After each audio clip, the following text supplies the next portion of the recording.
Hi, my Wise Astrology Tribe. Welcome back to my podcast, Cosmic Insight Astrology. My name is Christina. I have to actually excuse more for my voice because, Mars went in retrograde in Gemini and I already get some kind of respiratory issues.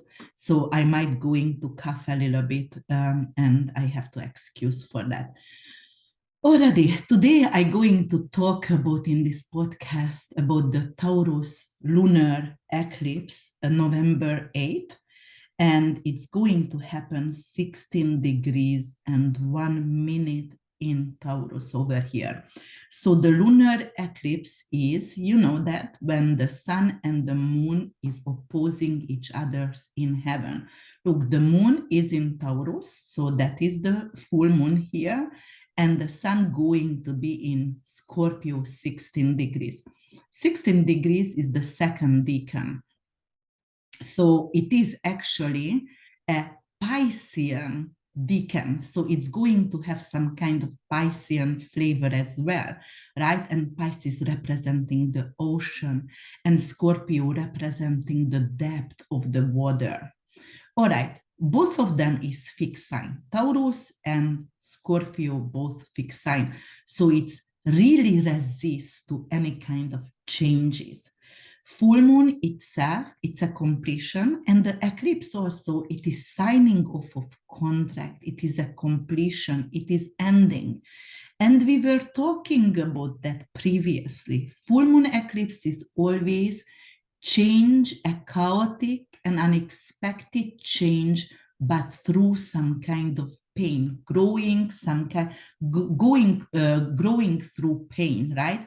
But listen, as I said before, what about caterpillars? They are also going through pain when they're going to become butterflies. So this pain, this loss it might be necessary. It is creating a new person. It's transforming you. It's making you grow spiritually. All right, so let's see what is happening. And actually, you always have to see the aspect of the eclipse, and that's how you can read the chart on mundane perspective. And don't mind about the whole system over here, because as you know, I always erect the chart Eastern Standard Time in Miami because I live close by. So ignore the houses over here, okay? But we can still talk about the planets and the aspects. So what's happening? This eclipse is going to oppose Mercury. Here is Mercury at 15 degrees, 52 minutes, and opposing the moon. So what could happen with this kind of aspect? The moon is your subconscious. It is your emotion. It is the way you were mothering or mothered, or the way you are mothering, nurturing yourself as well. So when it's opposing Mercury, it could signify some kind of challenge, communication issue with a mother figure, or it could actually challenge you emotionally. Like you will be really emotional, and like Scorpio is detoxificating, and Taurus is everything about tangible situation, like you want to touch, smell, and have it in your hand to feel. And if it's not happening this way, you can be actually emotionally a little bit rocky. You can be insecure. And because of this moon also going to conjunct with Uranus. Uranus is the planet of unexpected. Uranus is the planet of independence, rebelliousness. It's also really insightful and very inventive as well. It rules the gay people. And with moon, conjuncting with moon in Taurus, it could represent something like people going to be heard, actually want to be heard, but because of this is opposing Mercury, so they will be secretly pushed under, because Scorpio is underworld. Scorpio is not seen. It's the secret. But also your voice is not heard. So you might want to protest Uranus for some kind of female rights or some kind of gay equality, but your voice is not heard. And why? Because of Scorpio, also really powerful people, because ruled by Pluto and Mars, and powerful people won't hear your voice, don't see you when you are protesting, or just don't give a heck about your feelings at all. But it also could be about some kind of parenting rights here, or, just female rights, definitely, because ruled by the moon, and the moon is representing that. Also, moon is representing the public as well, and dogs as well. But in this case, that is the public, and the public voice are not heard. The public voice is pushed under, or it could be something like representing a situation. Uranus is social media, it is artificial intelligence. This is your emotion. It could be some kind of cyber attack for multiple people, losing identity theft it could represent that as well. Or you have a website and they going to make a fake account in your name and offering service. So, there is multiple interpretation of this. So it's also going to square Saturn. Look at that. The moon is squaring Saturn and the sun is squaring Saturn. Saturn is fear. Saturn is limitation. Saturn also the general, the father figure. Saturn also restriction, organization, and discipline, but also endurance and ambition. So long-term ambition as well. But this is squaring right now, okay? And here, Uranus as well. It's not exact anymore, but it's still squaring. Moon is the public. Uranus is artificial intelligence, social media, censorship. And here, Mercury and Sun. Mercury is in the beam of Sun, so Mercury is absolutely not seen because the Sun is so powerful. The lights of the Sun is so powerful, like it's not going to let Mercury to be seen, so our voice are not heard. Saturn, limitation of our voice. Limitation, for example, maybe in some countries people want to protest, public, right? Protesting, and they won't let, because here the general comes in, that is government. The general comes in and doesn't let you, it's forbidden, or it's going to be jailed the people who are trying to be heard their voice or trying to protest. So that's definitely, it's very powerful, and it's really prominent aspect over here. And when we see the mundane astrology, it's always the squares and the opposition is the ones what is the strongest in this chart. Aquarius also, it's a fixed sign, right? So here you go. Everything is like written in stones. Nothing one changes. Resist the change. So that's what it is about. The change is coming. Everybody is feeling it. Transformation is must. Why? Because we want to co-woven something more beautiful, more meaningful, more sustainable for all of us. Like more livable. So it could be, and that is the resistance over here, the T-square Saturn must create. Like, I don't want to let go of an inch, because then I'm gonna lose power. Obviously, that is power struggle, Saturn and Sun. Look at that square over here. Scorpio is representing by Pluto and Mars. So it is going to war, and because of power, for power, Saturn resists, doesn't want change. It's wants stability. It wants to have the old. It doesn't want to let go of the old structure. So that is what it's about. And also, it's, the moon also within 3 degrees going to conjunct North Node. North Node has a Jupiterian energy. So that is a positive karmic experience over here. And for that, So that is karma. That is the way we need to approach. So what kind of way we need to approach here? What is this talking about Uranus, Moon, North Node? It could be some kind of significant change in gardening, the way we are actually creating food, the way we are growing food.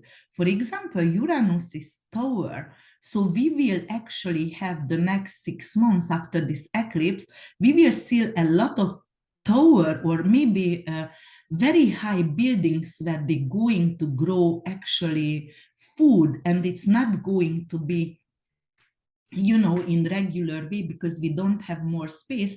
We are going to build upward, and that's how we're going to like towers of food. I see some kind of like big buildings, and then that's how it's going to, and it's less space because it's going upward, right? So that could indicate that.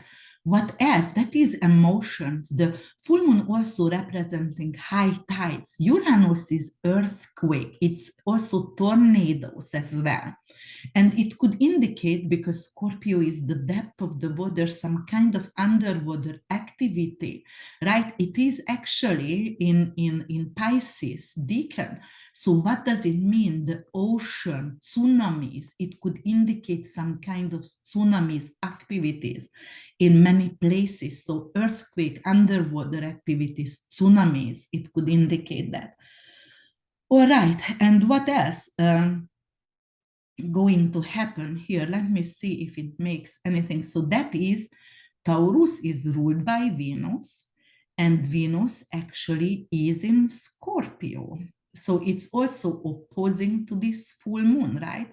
Venus is money, it's attraction, it's love, but it's opposing to the moon, which representing your emotions. So actually, we might feel unloved, we might feel unwanted or unattractive somehow. And it also going to, so that is ruled by, and let's see where is Pluto or Mars. So Scorpio ruled by Mars, that's the old avatar. It's already went to retrograde October 30th. It's in Gemini, as I said. It could be a lot of respiratory disease coming back, all right?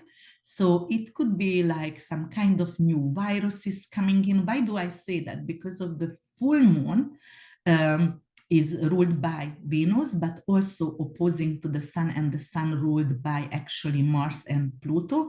And Mars is in retrograde, but Mars all month along going to square with Neptune. And this is in a Piscean Dwad Scorpio, it is in a Piscean, Decan, I'm sorry. So that is Pisces ruled by Jupiter and Neptune, which could indicate Jupiter is growth, Neptune is viruses, pandemic. So new kind of pandemic could come in the next 6 months with these respiratory illnesses. I was talking about that. You can check out the remedies over there. You can make your own mullein linden tincture, or you can make fire cider. So that's what I'm doing right now. I told you guys my whole family got sick. So it's really affecting us, and like that's what we are doing, using mullein and marshmallow and linden and chickweed, what is helping us to with the coughing and also helping us to get over this situation. So you see the connection, right? And we can also check Pluto, and where is Pluto, and we can go further and predict further. Why? Because Pluto is the modern ruler of Scorpio, right? And this is the axis, the moon and the sun axis is the full moon. So yes, here it is. That is the third planet. We're going to give a little bit of example. It's in Capricorn, very powerful. It's went direct on October 8th already. So that is gaining his trait back, okay? And then what kind of aspect Scorpio makes? You have to check. Actually, it is sextiling with Neptune and sextiling with Jupiter, Jupiter and Neptune, right? This is growth of pandemic. Pluto is death. even if it's sextiling, and most of the time it could be a positive aspect, like, all right, so Pluto is transformation, Jupiter and Neptune could be miraculous healing, it could be a spontaneous healing as well. But in this case, it could be something like we are seeking justice with powerful people who are in power right now, the shadow government and anything else, because of the pandemic. So simple as it is, we want to find out what happened, why did it happen, and how it didn't happen, and we are seeking justice for it. It's not coming yet because you see the rebellious over here. We're not going to be able to be say something, or we won't be heard, or censorship is coming in with Saturn. But at least we are already seeking. We are already want to grow, and we want to heal this situation. So definitely very, very prominent. All right, so I'm checking something else, and actually on the 10th, we do have Venus and Neptune, which is Neptune is the higher octave of Venus, and those planets also going to create a beautiful trine here. So on the moon, on the full moon already, it's a trine, not exact yet, just 2 days later, but look, it's a trine. So the love and higher octave of love, or you can see that the money, and actually it's other people's money, it is the bank system, and that is the spirituality, that is glamour, that is the billionaire over here. So it could be something like people right now trying to, because this trine is representing seeking justice with Jupiter for something that have been lost.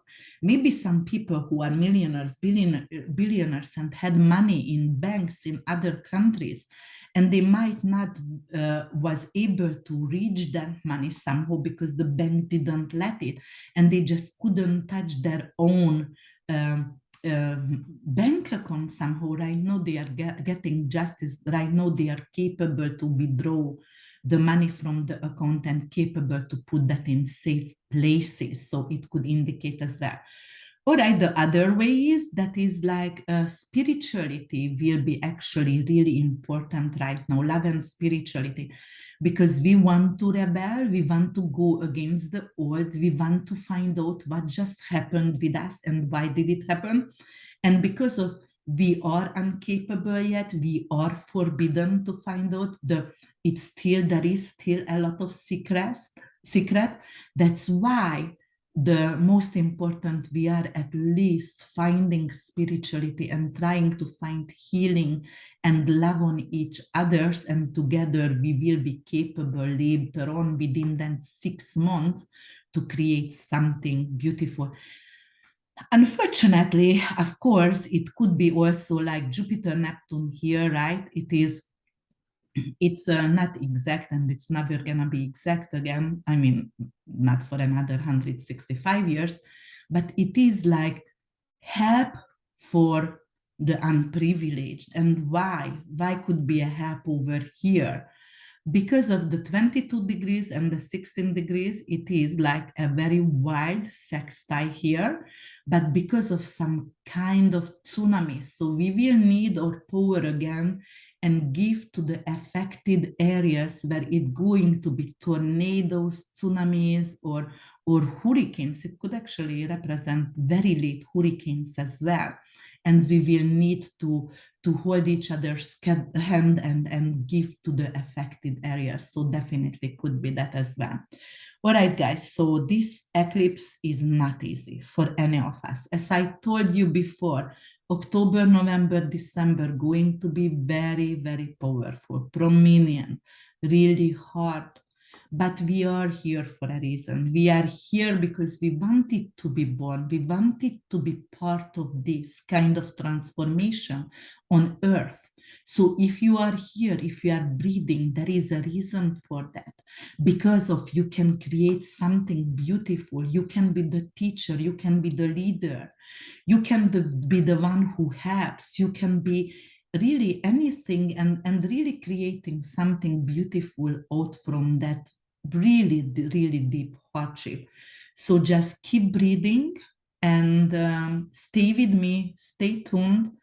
Of course, easier years going to come. And you know, like, I wish you a very safe November. Check out my November horoscope, the December going to be ready within 3 days, and also my 2023 astrology forecast as well. Subscribe, like, comment, and please share my videos so I can make more. And let's see what's going to happen. But also I wanted to make sure over here, if we're going to have, this is financial axis, it's purge, it's detoxification, it could create a lot of death, unfortunately. However, also if it's happening something with a financial situation, like cryptocurrency, right over here, this is cryptocurrency, and that could be coin. So something which could be very low later on, you know, like, don't panic. The most important, don't panic. If you panic, you make mistake. So don't panic and try to breathe, and breathe through just like a very hard labor, and you're going to be fine. And later on, it could change prominently and could get a lot better. All right, guys. So that's what it's about, and I'm going to talk to you later. Thank you so much for listening. Bye for now.